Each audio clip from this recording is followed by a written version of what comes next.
محبت کول د خپل خزي سره او د خزي محبت کول د خپل خاون سره ځکه پیغمبر صلی الله علیه وسلم یو حدیث کې وی په صحیح الترغیب والترهیب کې شتي وی الا اخبركم بنسائكم في الجنه هغه زنانه تاسو ته ونه خیمه چې هغه په جنت کې مستاسو بیبي قالوا بلى يا رسول الله او يا رسول الله وكل ودود ولود هغه زنانه چې بای کې مینه ډېرې ودود او بچی ډېر راوړي او چې کله خاون غوسه شي نو دا ورته وایي هذه يدي في يدك دا ستا په لاس کې زما لاس دی او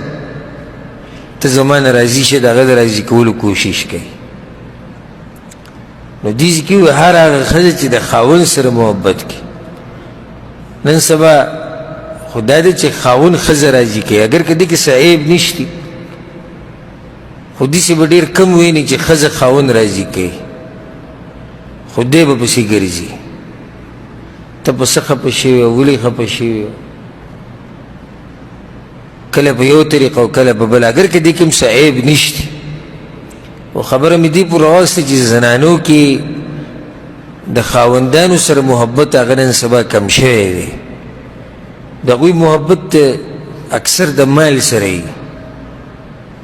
او د کور سره وي چې ښکلی کور وله جوړ کړي او ډېرې پیسې پې لګوي او ښکلي خوراکونه کور ته راوړي دې سره محبت وي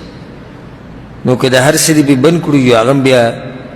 خپل پیټی تیار تړلی وي زمزم پلار کړه